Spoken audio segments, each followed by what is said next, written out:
Bonjour. On est le 12 octobre. Puis il fait frais. Puis il fait chaud. On est fatigué. Montre-le ta face. Elle est tout sale. Non. Non, non, tu veux. Bonjour, on est le 12 octobre. Nous sommes. Ben, t'as-tu montré le plancher? Je sais plus. Je pense que oui. En tout cas, le plancher il est bien peinturé, c'est super beau. Ça sent l'huile dans l'autobus. Non, en tout cas, ça va vraiment bien. On avance. Puis on est content. Ça avance. Donc, étape critique, super importante qu'on doit faire. Et c'est de recéler les fenêtres. C'est-à-dire enlever toutes les fenêtres, même celles qu'on garde. Nettoyer toute la colle, le silicone qui était là avant. Puis en remettre. Puis réinstaller les fenêtres. Donc, on a fait tous ceux qui sont sur ce côté-là, sauf celle d'en avant complètement. Parce qu'elle accroche avec le mécanisme de la porte. Puis de l'autre côté, on a fait les deux premières, donc il en reste une ici à faire intérieur-extérieur. Il va rester celle-ci, puis celle en avant à faire intérieur-extérieur. Puis sinon, il me reste elle qui est ouverte ici, puis les deux sur le côté gauche à faire juste extérieur. Donc ça va me prendre un autre 10 minutes à l'extérieur là, pour bien faire ça. Parce que, ouais, c'est ça, il faut faire l'extérieur, il faut faire une belle ligne à l'intérieur ici, puis s'assurer que l'eau ne s'infiltrera pas entre la fenêtre et le frame de la fenêtre pour aller pourrir tout notre beau travail. Donc, pour faire cela, c'est très simple. Là, on utilise du noir cette fois-ci, vu qu'il allait être moins visible. Et je préfère de loin le noir que le transparent. Il colle beaucoup mieux, beaucoup plus solide. Il est moins mou un peu que le silicone transparent ordinaire. Puis jusqu'à là, super bon résultat, je suis bien content. Ça en prend moins. Dans le sens que quand tu fais une baie de silicone transparent, il est un peu plus mou, fait qu'il s'écrase bien, fait tu peux en mettre un peu plus. Celui-là, tu peux en mettre moins parce que sinon ça déborde. Donc ça, c'est intéressant aussi. C'est du silicone noir scellant RTV pour application automobile. Scelle, colle et fixe. Les pièces résistent à l'eau et aux températures extrêmes. Il est coté de moins 59 à 232 degrés Celsius. Donc, bon pour les hivers du Québec. Sauf peut-être dans le bout de Fermont en haut, là, où est-ce qu'il fait genre moins 99, là, mais bon. Fait que c'est ça. Ouais, c'est ça. Donc, j'ai coupé un biseau là, pour m'aider un peu à faire une petite ligne plus belle un peu. Je m'installe en bas. J'ai fait une belle bulle. Parce qu'il va surtout être installé le bas puis en haut. Puis après ça, j'y tire une belle ligne jusqu'en haut. T'en mets pas trop, mais t'en mets assez parce que c'est lui qui va faire contact avec le frame de l'autobus. Donc, si on peut avoir un double scellage, c'est-à-dire à la fixe, et après ça, moi, je vais venir rajouter une baie à l'extérieur. On est sûr que l'eau ne s'incrustera pas à l'intérieur ici. Là. Donc, c'est ça, de mon côté.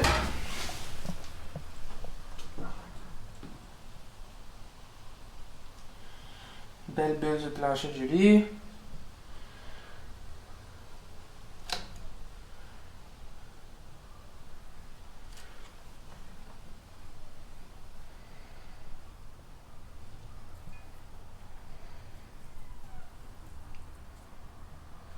Puis en haut, j'en mets toujours une toute petite affaire de plus. C'est pour ça qu'il est.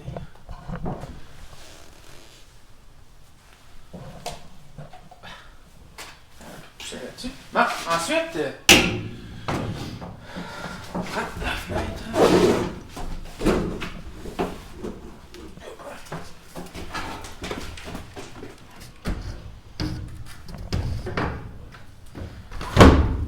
Fait tout. Ça, là, on sait qu'il est installé. On va venir avec la petite quincaillerie.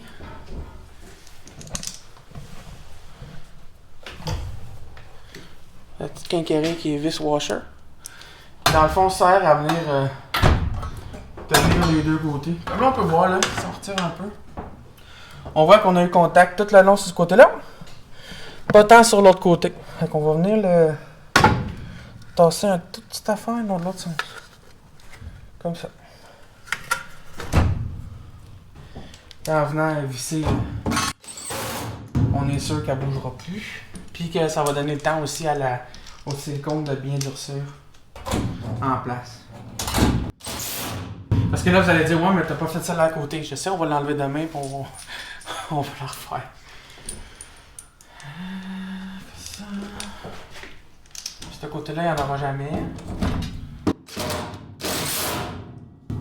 Ça.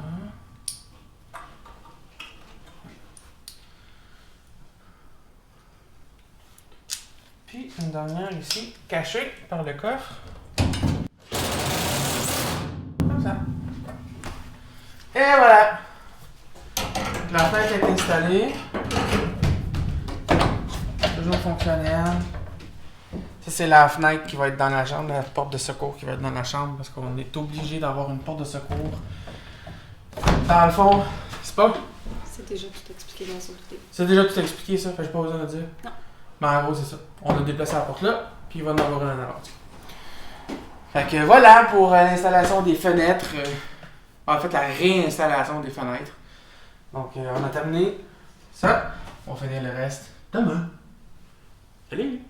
Bon, on verra pas grand chose. Oh, hey, attends un instant. Ok. Excusez-moi, pardon. Bon, hey, c'est la première fois que vous me voyez toute seule, sans Julie. Regardez ça, Julie n'est pas là. Je suis officiellement toute seule dans l'autobus. Ouais, j'ai dit, ouais, c'est à mon tour d'aller travailler tout seul. Bon, fait que, ceci dit, hein? Ceci étant dit, on est, je suis en fait prêt à faire une petite tâche. Pas une grosse affaire, on est vendredi après-midi. C'est la fin de semaine, on va se reposer un peu. Faut que j'enlève le mur qui est ici à l'arrière. Donc, ce mur-là, ça va être dans le garage. C'est pas critique de l'enlever, mais écoutez, on met énormément de temps, d'énergie et d'argent dans un projet comme ça. On est mieux de le faire tout de suite comme du monde que d'attendre qu'il fasse trop fret ou qu'on se rende compte qu'on aurait dû le faire autrement. Donc,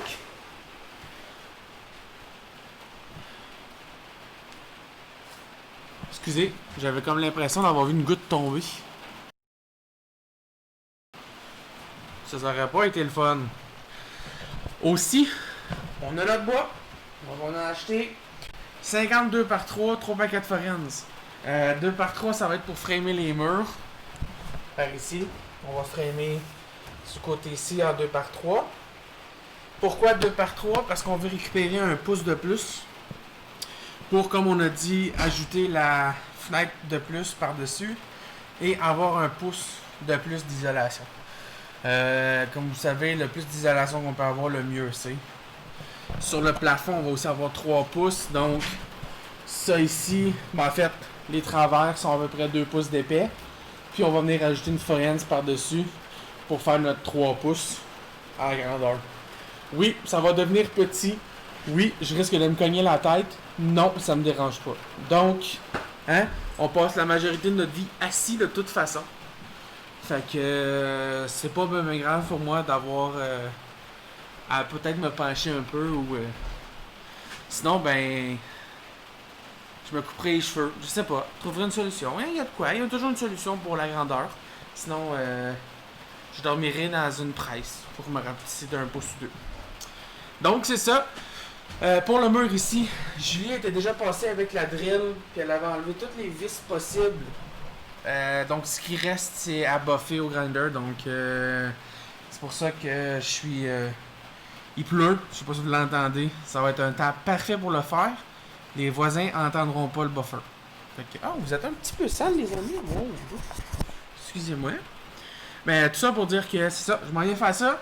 Plutôt que j'ai terminé, je vous reviens pour vous montrer l'état du mur à l'extérieur. Celui-là, il risque d'avoir un petit peu de dommages parce que c'est le mur extérieur, puis c'est le derrière de l'autobus. Donc,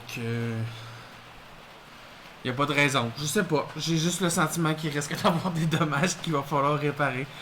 Puis c'est parce qu'à l'arrière aussi, on a les bandes noires qui font le tour de l'autobus, mais on peut voir la rouille qui pogne dedans. Là, donc, C'est un petit peu un feeling que j'ai, mais ça se peut que j'aille complètement tort, que ça soit super beau, puis que je sois super content. Donc on va voir ça dans quelques minutes. Ben pour vous autres, quelques instants, moi, peut-être 1 heure. On verra, hein? On verra comment ça va aller. Je vous reviens tantôt. Ciao! Bon, donc, terminé le mur. On peut voir. J'ai enlevé tout le panneau, la tôle autour des fenêtres. Et, ben celle-là, j'ai mis la tôle. La tôle est à taille là, mais il n'y en a plus derrière non plus. Là, donc, ça c'est nettoyé. J'aurais dû mettre un masque. Il y a la gorge qui pique. Mais en tout cas. Fait que, ceci étant dit, il me reste la première fenêtre en avant complètement à faire parce que à cause du mécanisme de porte, on n'était pas capable de le tasser. Je vais aller voir ce que je peux faire sans avoir à couper. Sinon, il va falloir que je coupe. Fait que, j'enlèverai pas la fenêtre d'aujourd'hui parce que visiblement, il pleut dehors. Et ça serait pas une bonne idée. Mais si je peux quand même voir à être capable de l'enlever, bon, au moins, mettons demain, mais qu'il arrête de mouiller, on pourra venir finir cette fenêtre-là. Et commencer à framer. Donc, voilà. Ça, c'est pour aujourd'hui. Je vais vous revenir si jamais j'ai réussi à la fenêtre. Si jamais vous me revoyez pas en face aujourd'hui, c'est parce que j'ai pas réussi, puis j'étais fâché, puis je peux partir. Sur ce, ciao!